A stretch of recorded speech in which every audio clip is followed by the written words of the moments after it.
બાકી છેલ્લે હવે પૌરાણિક કાળમાં જોઈ લઈએ કે પાંડવો પણ ગુજરાતમાં આવ્યા છે.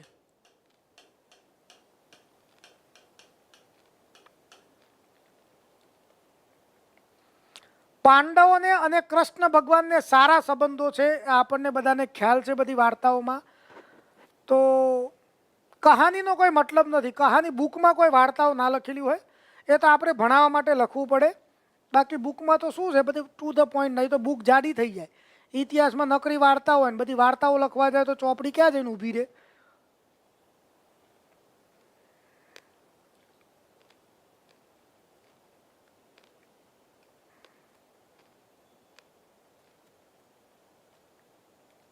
બરાબર છે ને ભાઈ? ચલો, હવે પાંડવોને ગુજરાત કૃષ્ણને બહુ સારા સંબંધો છે એટલે પાંડવો પણ ગુજરાતમાં અપડાઉન કરતા રહેતા અને આના લીધે કંઈક સારી જગ્યાઓ પાંડવો સાથે જોડાયેલી છે ગુજરાતમાં. તો એ રીતે સમજી લઈએ ને એમાં સૌથી પહેલાં પાંડવો ગુજરાતમાં અલગ અલગ જગ્યાએ આવ્યા છે. તો ક્યાં આવ્યા એની વાત સમજીએ.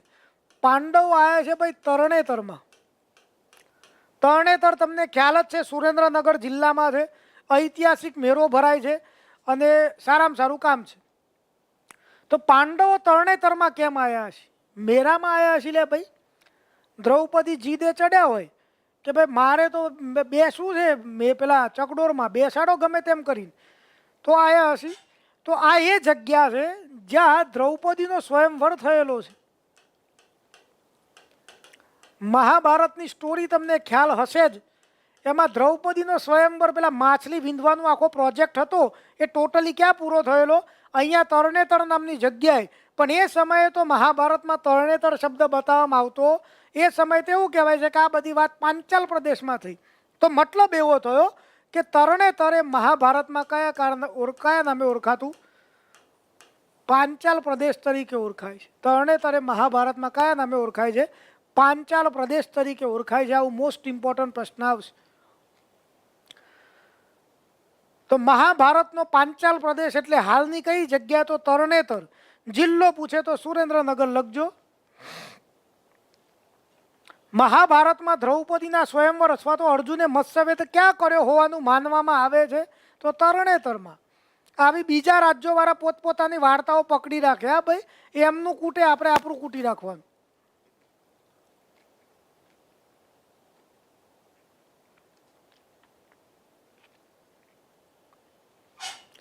બરાબર છે ભાઈ? ચલો આગળ વધીએ. તો પછી આ તો થઈ ગયું, ગોઠવાઈ ગયું અર્જુનનું. તો આ લોકો આવ્યા છે ધોરકા,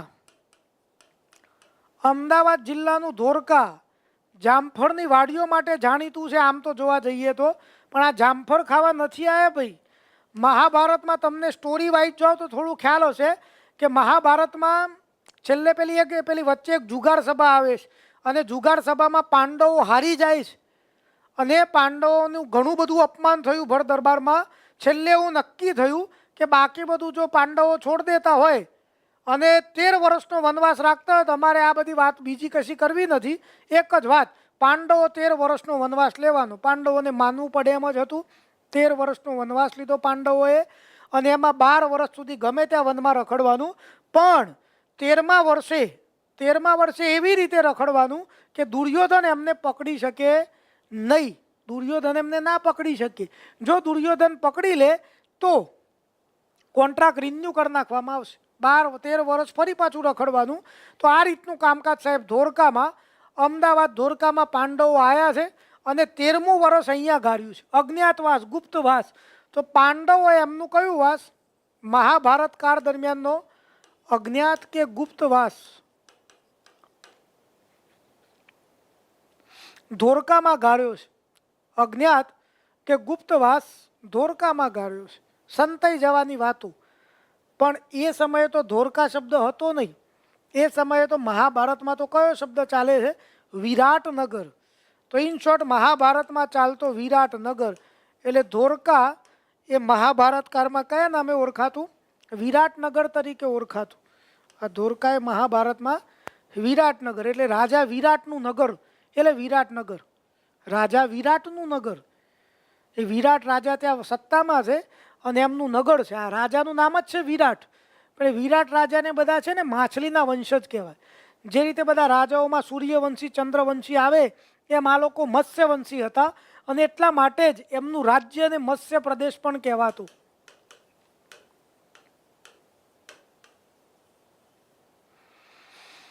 એટલે ધોરકાની આજુબાજુનો ભાગ મહાભારતમાં કયા નામે ઓળખાતો? મત્સ્ય પ્રદેશ તરીકે ઓળખાય. વિરાટનગર લખેલું હોય તો બરાબર છે, પણ આ તો પ્રદેશ છે ને પેલું એક નગર છે.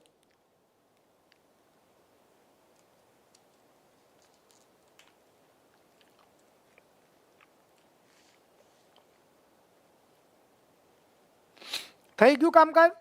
અને અહીંયા આયા છે કેવી રીતે? અજ્ઞાતવાસ કે ગુપ્તવાસ ગાળવા માટે. એટલે પોતાની આઈડેન્ટિટી એ લોકોએ છુપાઈ દીધી છે. ધારો કે પેલા દ્રૌપદી દાસી બની ગયા છે, પછી શું કહેવાય યુધિષ્ઠિર એ મંત્રી પેલા એમનો પીએ બન્યા છે, મંત્રી બન્યા છે. વિરાટ રાજાને જુગાર શીખવાડતા હતા. રાજા તરીકે શું જુગારની ચેલેન્જ જે સમય બહુ મહત્વ રાખતી, એટલે તો હારી ગયા. સાહેબ જે માણસ હારી ગયો છે એની તાલીમ આપે છે કોને? પેલા ભાઈને. તો એ કે શીખવાડે છે. પછી નકુલ અને સહદેવ બિચારા તબેલામાં જતા રહે છે. એકને ઘોડાના તબેલામાં ને એકને ગાયના તબેલામાં નાખ્યો છે.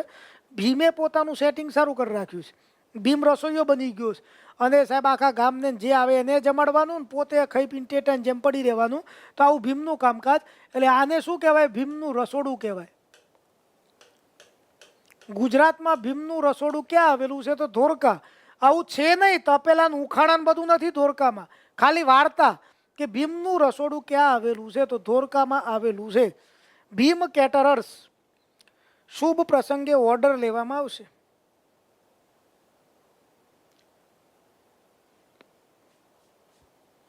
આને કહેવાય ભીમ કેટરર્સ.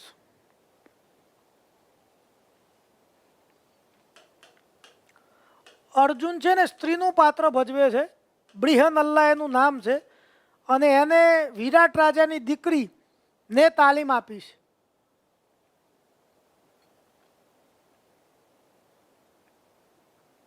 બરાબર ને ભાઈ?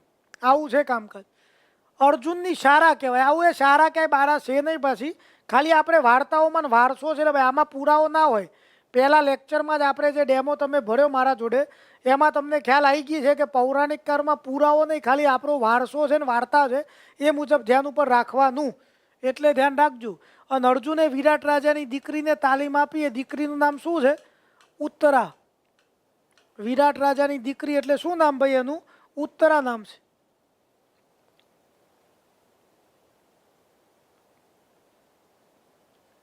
અને એ ઉત્તરાના પછી લગ્ન કરી નાખવામાં આવેલા. બધી ખબર પડી ને, આખું ચેપ્ટર ઉઘાડું થયું.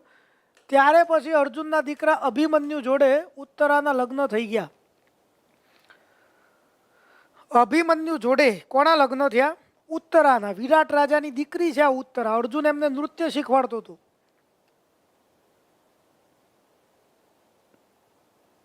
બરાબર બરાબર બરાબર.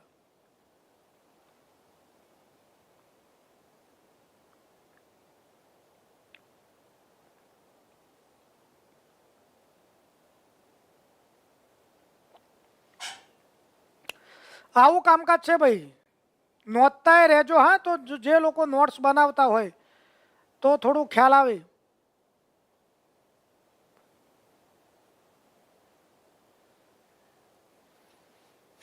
અને આ ઉત્તરા અને અભિમન્યુનો દીકરો એટલે રાજા પરીક્ષિત.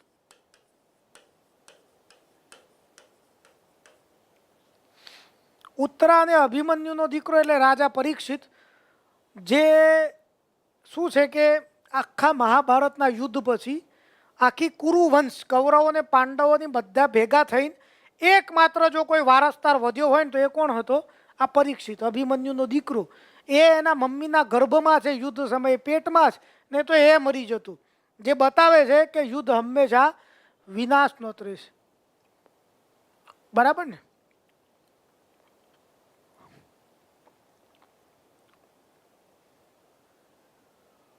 થઈ ગયું કામ? બરાબર. ભાઈ અંકુર કુમાર, હું લગ્ન અને યુદ્ધ હંમેશા વર્સિસ લખું છું. આખા ઇતિહાસમાં લગ્ન થશે ને યુદ્ધ થશે, બંનેમાં શું લખીશ? વર્સિસ લખીશ. લગ્ન એ યુદ્ધથી કમ છે લે ભાઈ, એટલે લખું છું. લોજિક છે એની પાછળ. કંકોત્રી થોડી જ આપણે તો વેડ્સ ના લખીએ તો ચાલશે. અભિમન્યુ અર્જુન અને સુભદ્રાનો દીકરો છે. એટલે તમને આ તો મનમાં એવું થાય કે સાહેબ લગ્નમાં કેમ VS લખો છો, તો હું લગ્ન અને યુદ્ધ આવશે ને એટલે હંમેશા એ બે વ્યક્તિઓ વચ્ચે વર્સિસ લખી નાખીશ, મજાક માટે, ખાલી લે ભાઈ, એન્ટરટેનમેન્ટ પર્પઝ.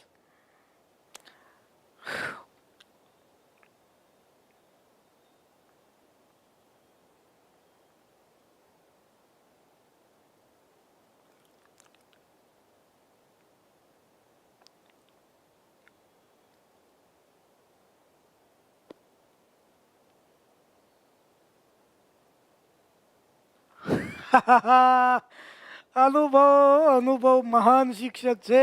બરાબર છે લે ભાઈ, તમે જે સમજો એ.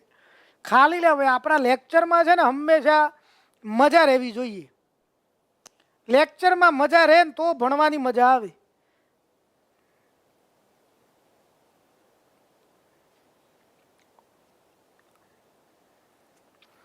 ચલો ઓકે કામકાજ.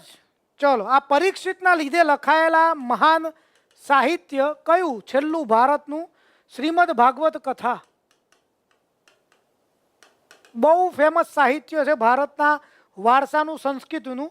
તો આના લીધે એને નથી લખ્યું. ધારો કે કૌરવ પાંડવોના લીધે મહાભારત લખાયું, એમ આ શ્રીમદ ભાગવત કથા, આ ભાગવત કથા એ કોના કારણે?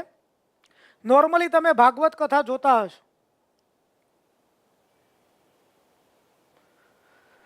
બરાબર છે ને ભાઈ? ઓકે. સુનિલભાઈ ચલો ઓકે, થઈ ગયું કામ. આવું છે ભાઈ, ધોરકા એ બધું અજ્ઞાતવાસ ને બધું. ચલો ત્રીજા નંબરનું સ્થળ લઈએ તો રૂપાલ. રૂપાલ છે ને ભાઈ, ગાંધીનગરમાં આવેલું છે ને એ રૂપાલ, તાલુકો જિલ્લો ગાંધીનગર. અને બહુ ફેમસ છે. પેલા માતા વરદાયની માતાનો મેળો ભરાય છે, પલ્લીનો મેળો છે, બહુ ઘીની રેલમ છેલમ થાય એ જગ્યા છે. અહીંયા કેમ આવ્યા પાંડવ? રૂપાલમાં કેમ આવ્યા છે? તો આ આવવા પાછળનું કારણ એવું છે કે પાંડવો જ્યારે અહીંયા આવતા હતા ગુપ્તવાસ ગાળવા, ત્યારે એમને શસ્ત્રો ક્યાં છુપાયેલા? રૂપાલમાં અહીંયા છુપાયા છે. કારણ કે ગદા લઈને તો રસોઈમાં બેસાય નહીં ને, ગાંડીવ લઈને નૃત્ય ના થાય, તો શસ્ત્રો છુપાવવા માટે રૂપાલમાં આવેલા.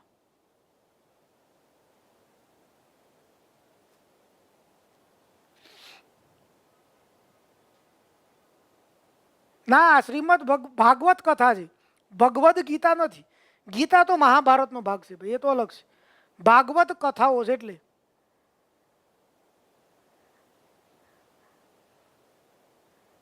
બરાબર ને? એક આ કામકાજ રૂપાલમાં આવ્યા છે. ચલો ત્યાંથી થોડા આગળ વધીએ તો ચોથા નંબરે એક જગ્યા છે ગેડી નામની જગ્યા. ગેડી નામની જગ્યાએ રાપર તાલુકામાં, જિલ્લો કચ્છ. કચ્છ જિલ્લાના રાપર તાલુકામાં ગેડી નામની એક જગ્યા છે. પાંડવ અહીંયા પણ આવેલા છે. અહીંયા કેમ આવેલા છે? તો એમને પણ ખ્યાલ હશે ભાઈ, કચ્છ નહીં દેખા તો કુછ નહીં દેખા, આંટો મારવો પડે કચ્છમાં. તો અહીંની વાત કરીએ તો ગેડીના લોકો એવું કહે છે કે વિરાટનગર એ ધોરકા નહીં પણ અમારું આ વિરાટનગર.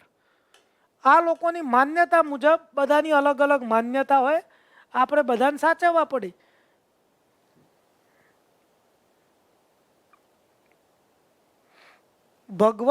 ભાગવત કથાઓમાં ભાઈ કથા છે પરીક્ષિત રાજાની અને એક મુનિની. અને શ્રીમદ ભગવત ગીતા એ તો મહાભારતનો એક ભાગ છે, અને 700 શ્લોકોનો સમૂહ છે જે ભગવાને અર્જુનને કીધેલી. અહીંયા આ કથા શું છે? તો પરીક્ષિત રાજાને એક મુનિએ કીધેલી, સુજીએ. તો એ રીતનું કામકાજ. અત્યારે કશું નથી. હા, સોમનાથની નજીકમાં એ છે ભાઈ, પાંડવ ગુફા હોય, બરાબર છે. ગિરનારમાં છે ભાઈ પાંડવ ગુફા. ગિરનારમાં પાંડવ ગુફા, પાંડવો ત્યારે આવ્યા હોય એ વાર્તા હોય. ચલો, એટલે આ તમને એવું થાય કે પૂછે એક્ઝામમાં કે મહાભારત કાળનું વિરાટનગર એટલે કઈ જગ્યા? તો ઓપ્શનમાં ધોરકા હોય ને મિત્રો, ધ્યાન રાખજો, અહીંયા તો ધોરકા જ લખવાનું, ક્યાં આગુ પાછું થવાનું જ નહીં. મહાભારત કાળનું વિરાટનગર એટલે કઈ જગ્યા? ધોરકા. પણ આ તો સ્પેરવિલમાં કામમાં લાગે કે કચ્છમાં કઈ જગ્યાએ મહાભારત કાળના વિરાટનગર તરીકે ઓળખાય છે. તો કચ્છ લખી નાખ્યું છે, તો પછી આ જ લખવું પડે, ગેડી. ગેડી સિવાય કોઈ ઓપ્શન છે નહીં. ગામડે ગામડે ભેમ પગલા છે દીપેનભાઈ. મારા ગામની બાજુમાં એ ભીમ પગલું છે, ભેમ પગલું, ભેમ પગલું. મોટો ખાડો હોય ને એટલે બધા એને શું કહી દે? ભીમ પગલું કે. એટલે ભીમ બિચારો માણસ છે, એનો પગ પણ 8-9 નંબરની સાઈઝ વાળો જ હશે. ભીમ એટલે આ મોટો ભીમ, એક પગ એક જ હોય પાછા, બેમ પગલું. બીજું પગલું શું, ભીમ આખા ગુજરાતમાં લંગડી દાવ કરીને જતો રહે તો શું છે એ જ ખબર ના પડે. એટલે આપણો વારસો બરાબર છે, પણ પછી પગલા સુધી પહોંચી જાય તો લોચો મારે. પછી ભાઈ ઘણી બધી ગુફાઓ કહું છું ને કે બતાવી દેવામાં આવે છે પાંડવોના નામની. એટલે બહુ મજબૂત હોય, ક્યાંય મેરો થતો હોય, ક્યાંય એવી પૂજા પાઠ થતી હોય ને તો તમારે ધ્યાનમાં રાખવાનું. બહુ ફેમસ સ્ટોરી હોય તો.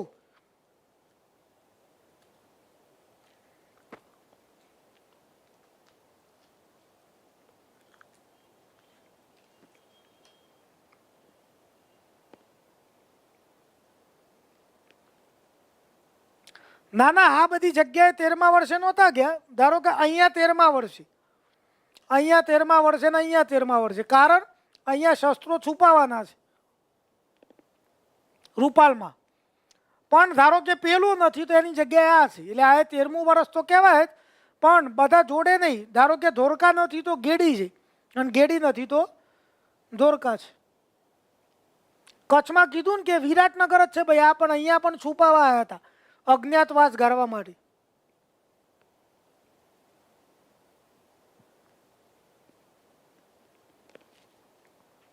તો આ 4થા નંબરની જગ્યા ક્લિયર થઈ મિત્રો. હવે 5મા નંબરે જઈએ.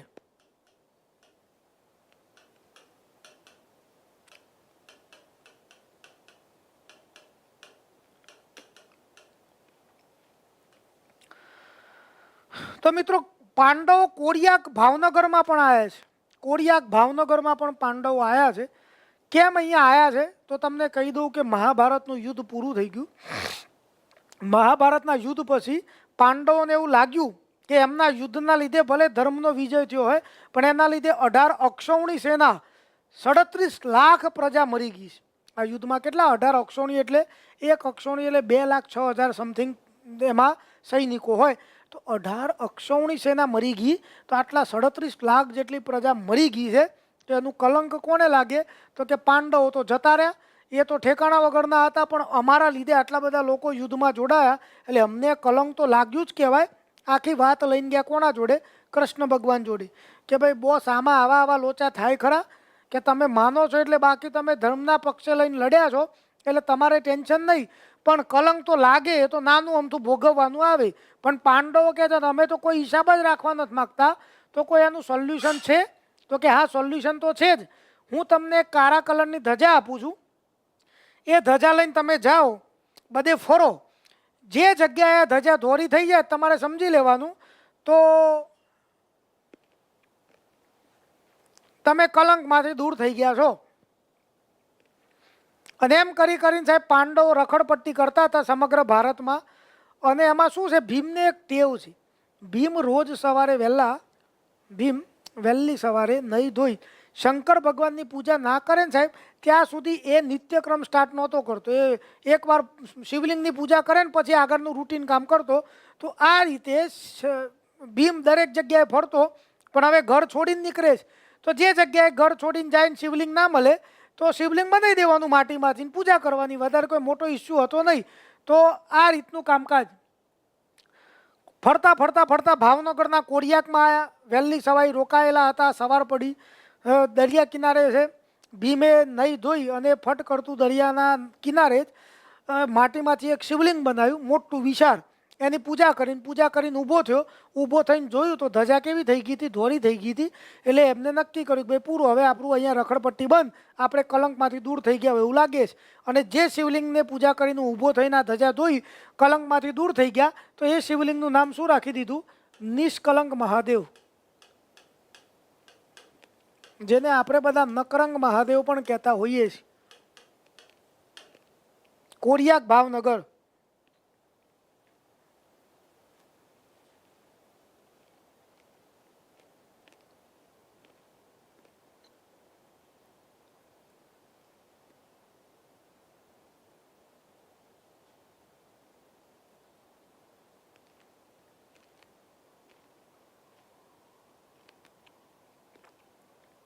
થઈ ગયું ભાઈ કામકાજ. નિષ્કલંક મહાદેવ, નકરંગ મહાદેવ, કોડિયાક ભાવનગર. પાંડવ અહીંયા એમના કલંકમાંથી દૂર થયેલા અને આ નિષ્કલંક મહાદેવ શિવલિંગ કોના દ્વારા સ્થાપિત થયું? ભીમ દ્વારા સ્થાપિત શિવલિંગ છે. તો આ પ્રશ્ન થોડો ધ્યાન ઉપર રાખજો. આ ગઈ બિન સચિવાલયમાં આ જે પેપર રદ રાખવામાં આવ્યું એ અહીંયા પૂછાયેલું પછી. બરાબર છે? ઓકે. નકરંગ, અને આમાં શું છે કે ભરતી અને ઓટ સાથે જોડાયેલું આ શિવલિંગ દરિયામાં ડૂબેલું રહે છે અને ઓટ આવે ને ત્યારે દેખાય છે. એટલે 24/7 મંદિર બને ટનાટન ટીપટોપ શંકર ભગવાન તૈયાર નથી ભાઈ. તો આવું કામકાજ છે. નકરંગનો મેરો પણ ભરાય, ભાદરવી અમાસે ભરાય છે ને ભાઈ, કે શ્રાવણી અમાસે?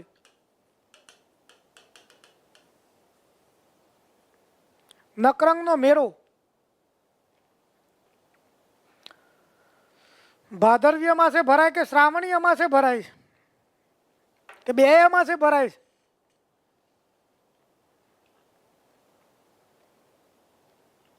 જવાબ આપો જરા.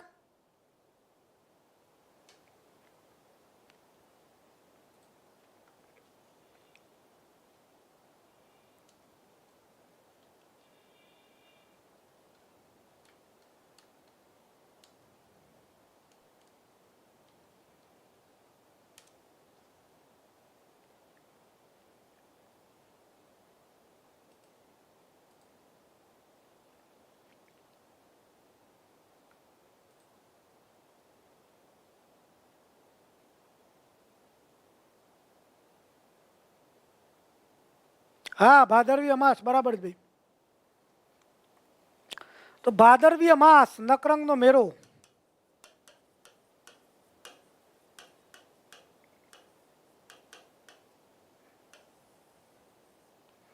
એટલે હવે તૈયારી છે. હવે આ હા, આજ ભાદરવો મહિનો જ ચાલે છે ને, બરાબર ને?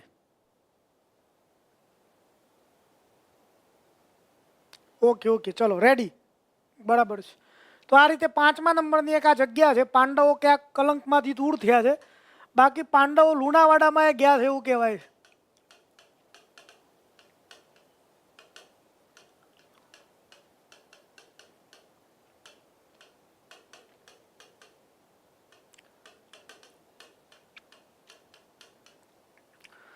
ગુજરાતમાં આટલી બધી વખત આવે છે એટલે ક્યાંક ના ક્યાંક તો રોકાય જ હોય. તો એક રોકાણ અહીંયા એ બતાવવામાં આવે છે કે લુણાવાડામાં પણ. બાકી તમને તમારા આજુબાજુ જે ગુફાઓ મળે જેનું નામ હોય તો માની લેવાનું, એ બરાબર છે. એક્ઝામમાં પૂછાય ને એ સેટ થતું હોય તો લખવાનું, કે વાંધો નહીં, બધું ચાલે જ, વારસો છે ભાઈ. લુણાવાડા પાંડવોનું રોકાણ અહીંયા છે. બાકી તો ગુજરાતમાં હિડિંબા વન પણ બતાવવામાં આવે છે. હિડિંબા વન એટલે ઓરિજિનલમાં જોવા જઈએ તો આપણે ઠેઠ સાબરકાંઠા જિલ્લામાં પોશીના, વિજયનગર, ભિલોડાથી પટ્ટો માંડીને તે અરવલ્લીનો પટ્ટોથી માંડીને તે મહીસાગર, દાહોદ અને પંચમહાલ સુધીના જંગલોનો વિસ્તાર એને છે ને ભાઈ હિડિંબા વન કહેવાય ઓરિજિનલમાં. તો આ રીતનું કામકાજ છે. પણ એક્ઝેક્ટલી તમારે કોઈ જિલ્લો લખવાનો થાય ને તો દાહોદ લખવું. હિડિંબા વનમાં દાહોદ લખજો.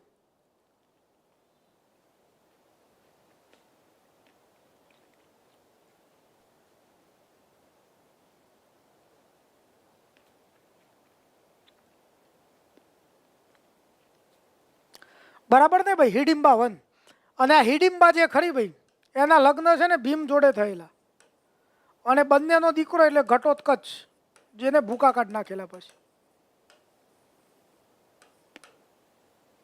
તો અહીંયા મિત્રો આપણે પૌરાણિક કાળ પૂર્ણ કરીએ છીએ. ગુજરાતનો પૌરાણિક કાળ આપણે પૂર્ણ ઘોષિત કરીએ છીએ. સારું એવું એક લેક્ચર આપણે જોઈ લીધું. ધારીએ એટલું આમાં રોકાણ કરી શકીએ એમ છીએ.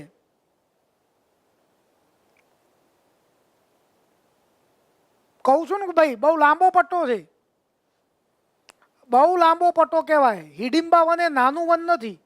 હિડિંબા વન એ બહુ વિશાળ વન છે. પણ જિલ્લો લખવાનો થાય દાહોદ લખજો, એસ કે નહીં.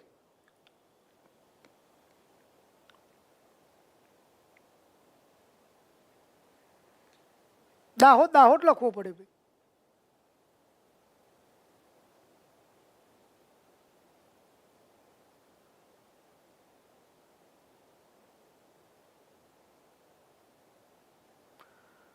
અર્જુને બાણ મારીને પાણી કાઢ્યું છે ને, બરાબર છે ભાઈ?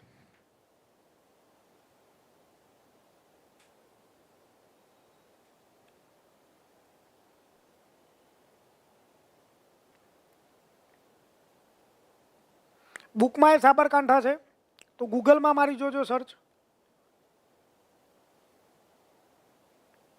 બાકી હજુ આપણે કન્ફર્મ કરી નાખશું, એમાં ટેન્શન નહીં. રેલે એવું કોઈક વાર હશે તો આપણે કન્ફર્મ કરી લેશું. Don't take a tension.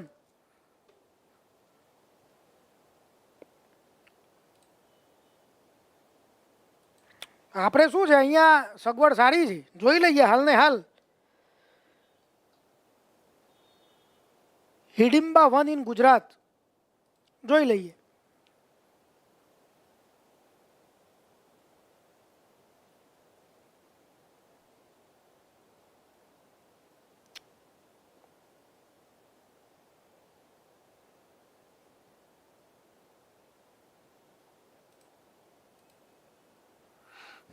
એટલે આ બધું મહીસાગર ને એ બધું જ કે છે ભાઈ.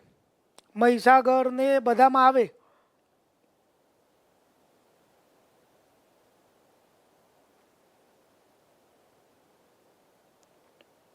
એ તો વળી મહીસાગર ને બધું લખે છે, બરાબર ને? એટલે તમે દાહોદ ને પકડી રાખો.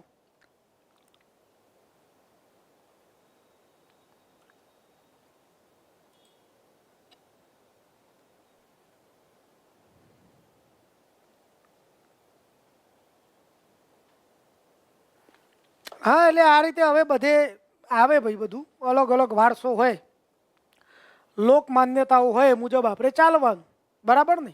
બાકી બહુ ઝાઝું ટેન્શન લેતા નહીં.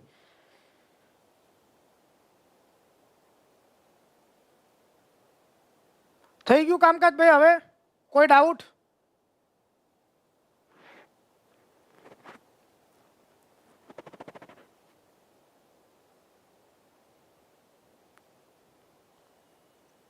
દાહોદ લખ્યું છે ભાઈ આપણે.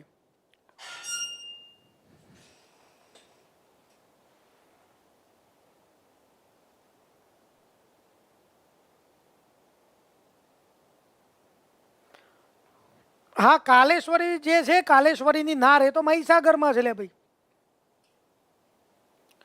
છતાંય આપણે જોઈ લેશું, તમે ટેન્શન ના લેતા. વારસાવાળા સાહેબ જોડે હું ચર્ચા કરી લઈશ કે સાહેબ ક્યાંય આધારભૂત પુરાવો હોય તમારા જોડે તો કહો, એટલે આપણે છોકરાઓને કહી દઈશું, બરાબર ને? એટલે તમે ટેન્શન તો ના જ લેતા.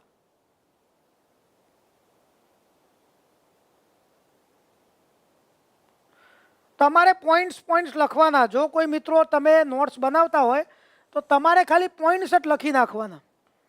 હા રવિભાઈ, કોમેન્ટ તો આવે જ છે, પોઈન્ટ્સ લખવાના, બહુ ઝાઝું ટેન્શન નહીં લેવાનું.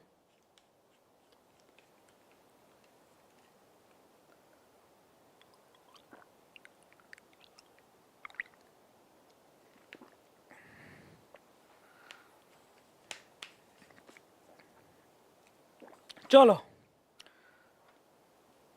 કાલેશ્વરીની નાળ છે ને મહીસાગરમાં છે. બાકી એ આ આપણે પૂરું કરીએ હવે. પૌરાણિક કાર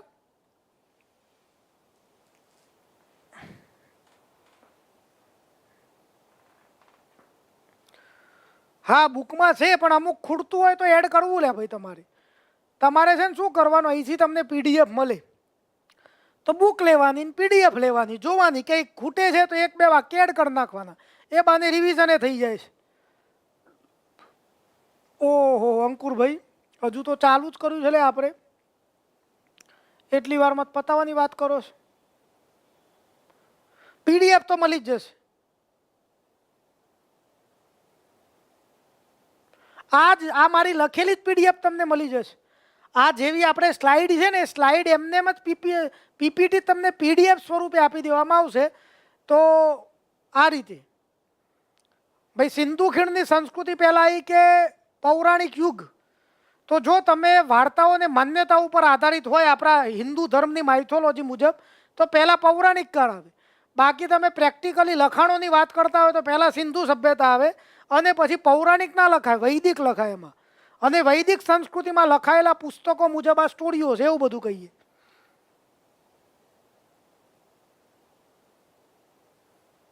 હા, ટેન્શન એટલે એ નોકરીનું લેજો, પેલું ના લેતા. કોન્સ્ટેબલમાં ઇતિહાસ છે ને 10-12 માર્ક્સનો, આ તમે જુઓ નોર્મલી તો 6 માર્ક્સથી શરૂ કરીને તે 12 માર્ક્સ સુધી આજ દિન સુધી પૂછાયો છે.